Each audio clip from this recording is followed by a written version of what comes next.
All right, Warriors, good morning. It's time to provide y'all some loop interrupters. Because when you're provoked, you kind of have to sometimes, without hesitation, have a comeback. And it sometimes eludes you how simple no can come to your lips, but sometimes you just need something that's a little more spontaneous and creative. And we're going to go over a couple of those things. But first and foremost, understand narcissists can be dealt with in certain ways where they will back off. And what it is reverse narcology. You need to threaten their existence, this fake facade that they created, this character. And we're going to go over some pointers so that you can understand how to cut them off quickly and inadvertently creating more peace where you go instead of being on edge or on eggshells or worried, oh man, I gotta go here, I gotta go.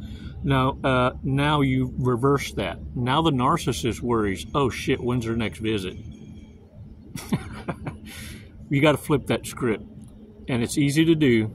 And what you're needing to understand first and foremost, you're dealing with cowards. Their weakness is identifying the fact that they've built a house of cards, and it doesn't take much to poke at their pride and ego, and they'll go hang themselves. It's a beautiful thing. And it just starts with a threat. You see, they'll go into damage control on their own. All they need to do is feel like you're threatening them, and they will go physically into damage control. See, because in their world, they can't afford not to, for just in case. 5 seconds, Warriors. Let's do a breathing exercise. It's going to take 5 seconds. We're going to breathe in deep, hold it, release together. Take a badass walk on the beach. 5 seconds. Come on now.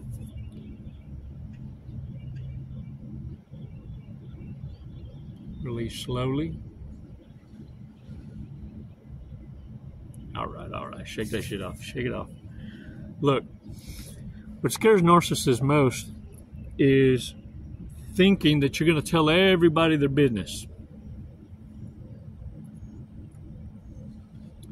And once they think you're going to tell everybody, they're going to go into that damage control. They're going to go in and start to try and expose you in public.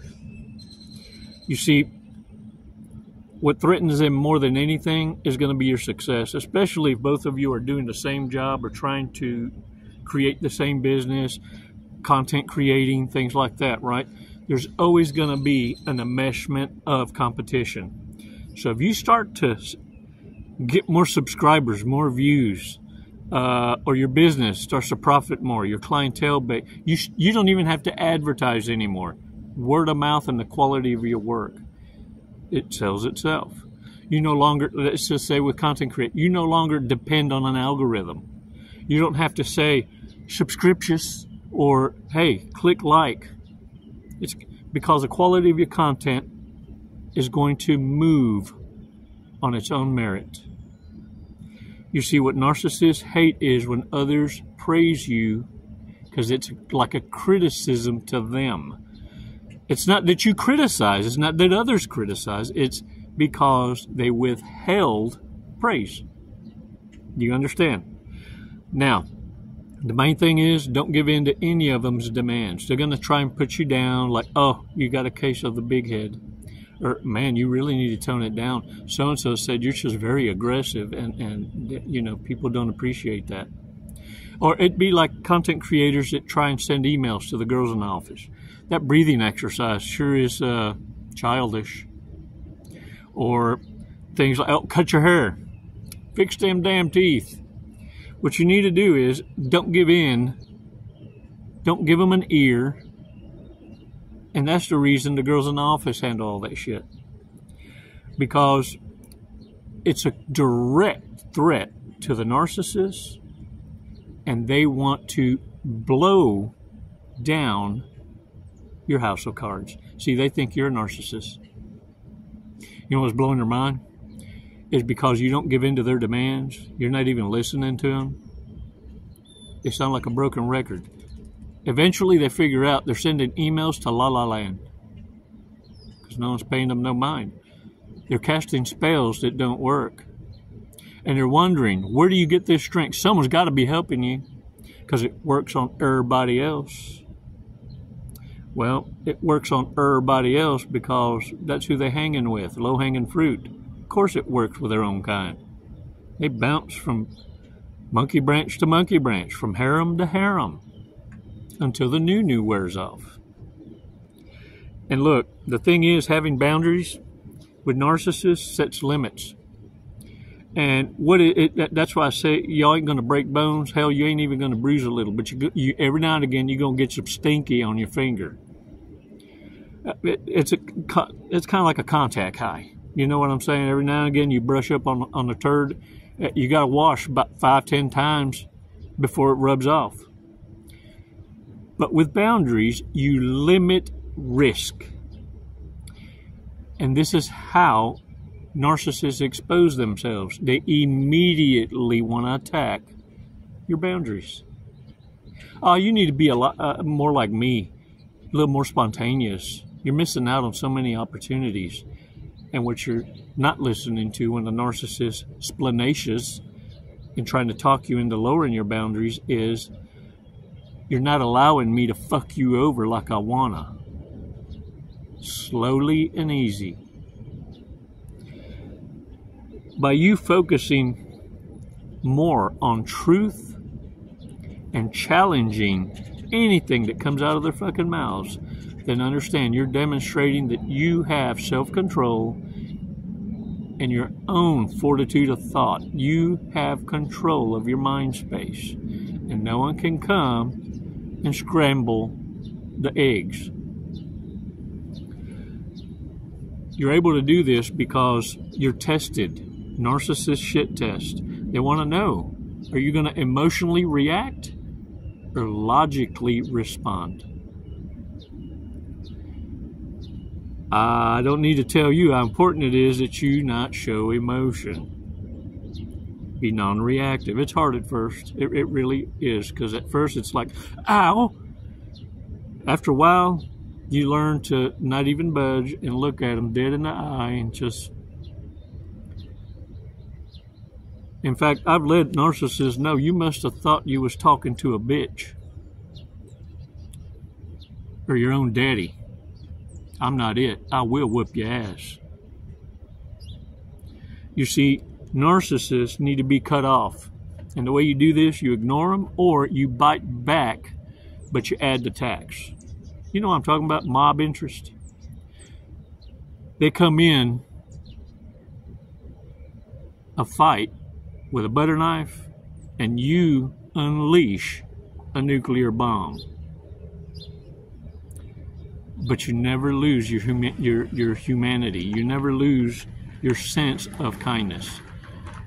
Because immediately in front of the narcissist, and understand, it eats them alive. After a good ass chewing, you turn around and hug the person next to them. Oh, look, you didn't deserve to see that. Oh, that's just a side of me that only certain few deserve. Give me a hug. Take care. Bye-bye.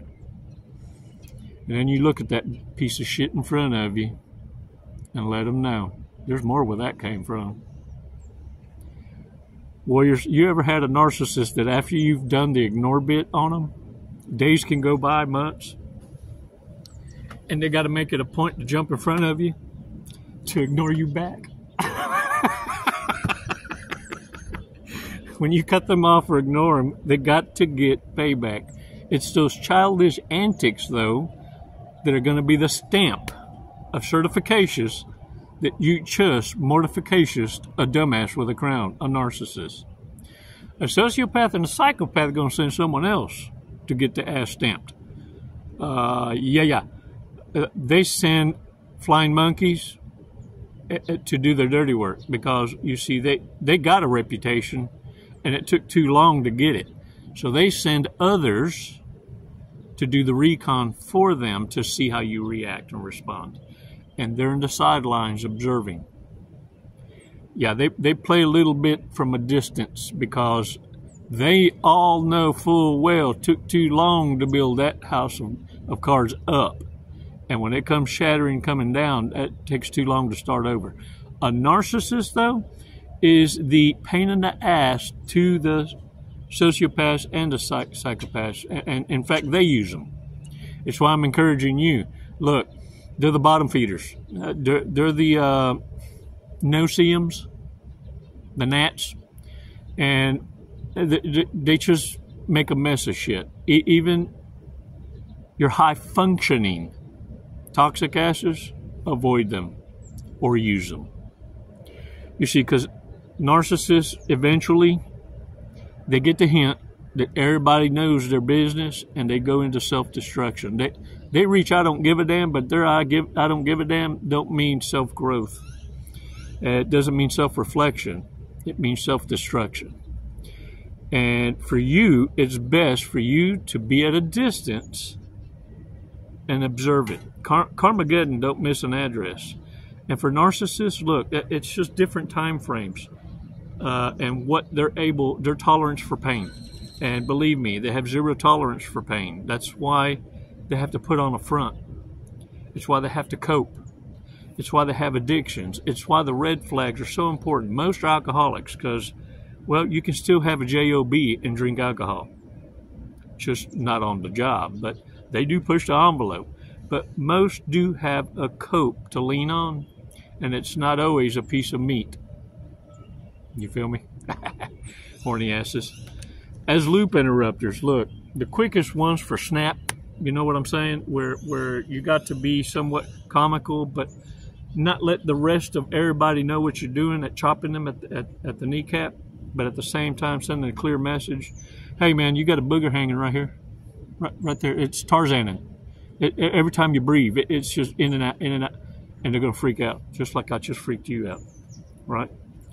And while you're doing that, you're still carrying on a cordial conversation, and every now and again, you just kind of, damn, I don't know who it is. I know it ain't me, but somebody got asked for breath, and you just whip out your chewing gum.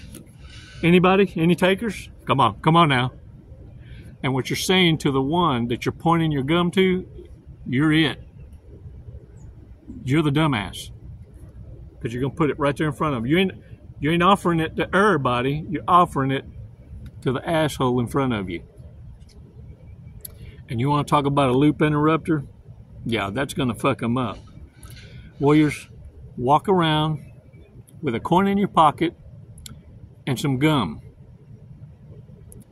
Whichever one you reach for first is your loop interrupter. If it's a coin, you drop that bitch. Either they're going to pick it up as a courtesy for you, giving you an opportunity to turn and walk away. You can have it. Or you reach down, pick it up, put it in your pocket, and at that moment, you're down, turn your body and pivot to face away, and that's your break to exit. Hey, man, I'm glad I gotta go. See ya. Find your exits where also you're not giving the narcissist the time to breathe and or go, hey, real quick. You're ball gone. Warriors, drunk, stone, or stupid. Drunk, stone, or stupid. These are game cards for adults. I can't believe they're game cards, but drunk, stone, or stupid. And it just so happens I have narcissistic traits that are worthy of mentioning. And the reason I want to mention them often is because as long as we keep each other reminded, we won't miss them in casual conversations, and you can remind them of that booger that's hanging off their nose so that you can have your loop interrupter. All right? Wait in 3-hour line for new iPhone. I can't believe people still do that shit for a fucking phone. Is it still supposed to be a status if you got an Android or iPhone, or is that still a thing? That's hilarious. Tenders. They're still everybody's nobody. Everybody's passing through. A convenient cum dumpster. Dang. Goes out to dinner with friends, forgets wallet at home. Every time. I added that part. Every time. Every time. Never gets a hangover. They got to be number one at something. Because it sure as fuck isn't thinking for themselves. I might be a bitch, but I'm right. That's what happens to truth talkers. If they can't win in intelligent conversations, they're going to insult, they're going to try and smear, and they're going to try and talk over you. Because they believe that that tactic means that they're right. But they never ever speak on the subject. They scream over it. Loses pants. Do I need to add to that? Loses pants. Don't wear drawers. Because they come prepared. Yeah. They leave the house with intention. Smells like beer. Smells like beer. Right down to the pores, man. They sweat beer. Always tries to convince friends to do drugs with them. Come on, man. I hate a quitter. Come on, I hate a quitter. Needs adult supervision. Oh, I have to be honest with y'all, yo. I am unsupervised. Finally, can network at a funeral. Of course they can. That's where they go to pick up chicks. Look, in a narcissist world, if you ain't good enough for your own kinfolk, then you ain't good enough for me. In fact, I heard one say in a movie, my daddy says that I'm the best kisser. Warriors, check this out.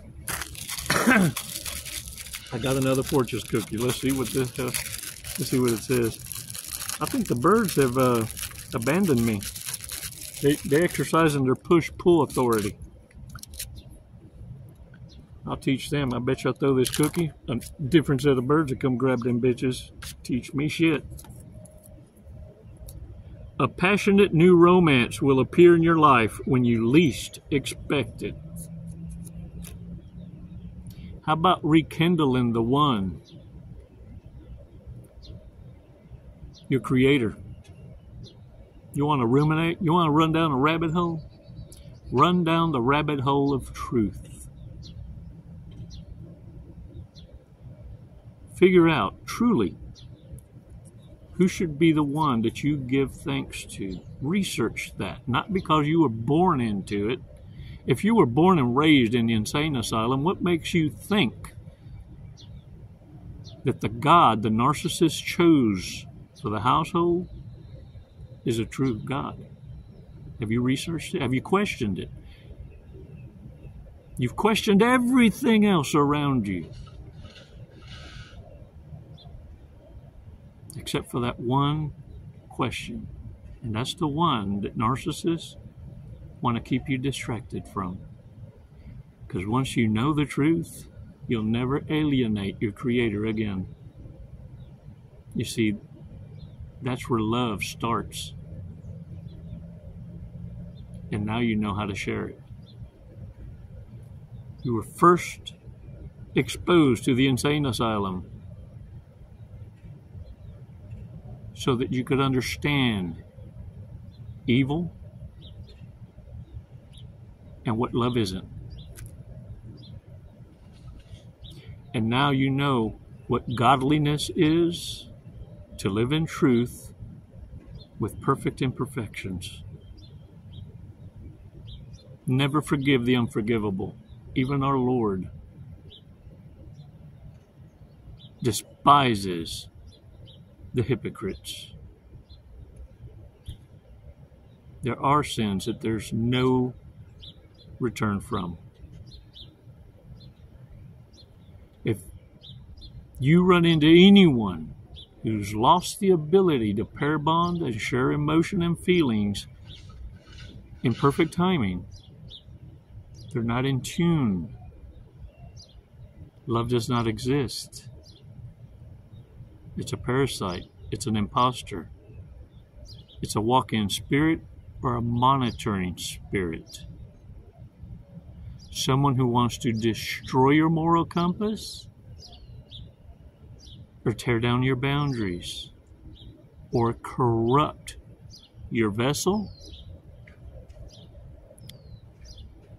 with their own juices. Yeah, it makes the nasty sound nastier, don't it? You better guard your temple. You're a steward. And as long as you take care of that, what God has given you as a gift, it will support you in the work. You'll figure out what that work is. And it will turn into a passion, a beautiful passion. Because every one of you's lives fucking matters. You have a gift. Get out there and own it. To hell with the narcissist. Now that you know what you know, there's nothing they can say or do that will bring you down from that kind of high. I'm proud of you, warriors. And I thank you so much for your support. I really do. Be there for each other. Practice in the remarks. To elevate, motivate. To coach. Be there for those who have proven themselves to be worthy by the works that they've left as a legacy. Learn to invest properly. Invest in those investing in themselves, and by their acts proving themselves to be worthy of investing in. You know what lazy ambition looks like. You also know what dumpster divers smell like. Yeah, narcissists got a smell. Some call, I don't know. They smell like ass. That's why I say walk around with gum. Not for you to chew. To keep narcissists from attacking your fucking nose with their funk. It's never goodbye, warriors. It's always until next time. Les mando besos y abrazos. Namaste. Jesse, what are you doing today?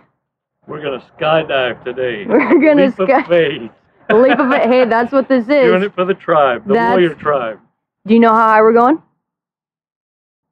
Did they tell you? 14,500 feet. Close. 14,500 feet, yep. And then we're going to be falling at... a high rate of speed. Very fast. We're going to be falling very fast. We're going to be falling at 120 miles an hour. Sweet. Have you ever gone that fast before? No, I have not. Okay, are you ready to go that fast? I'm ready. Okay. We're going to do it today. You got my back. Yep. Oh, I'm gonna get your face, but you know your TI will have your back. All right. What made you want to skydive? What brought you here today? Facing fear. Yeah? Are you afraid of heights? Facing fear head on. No. No. I'm afraid of not trying new opportunities. There you go. I'm afraid of living in the woulda, shoulda, coulda, and I'm not going to do it. Lead and live by example. There you go. You heard it here first from Jesse. All right, you ready to go? Yeah. Let's go. Let's do it. Woo!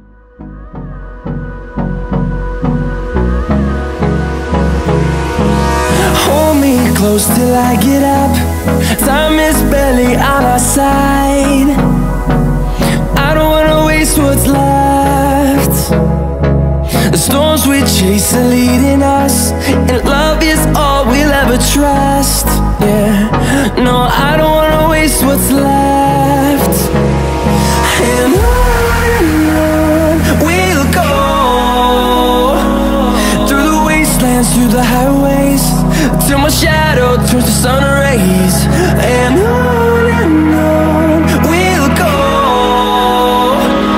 through the wastelands, through the highways, and on we'll go.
sword fight, so I guess we'll have to call it a draw. There you go. We'll have to do it again. All right, when are you gonna get your license now? I'm gonna work on it tomorrow. I'll be back. Jesse, thank you for jumping with us to Skydive Lone Star. Do you have anything you'd like to say? What an honor. Badass crew. I love it here. The hospitality is just phenomenal. 5 stars. If there were 10, I'd give it to you. We'll take 10, that's fine. My brother. What a fun. Wasn't it awesome? Hey man, glad y'all came out. What an experience. Come and see us again. Thank you.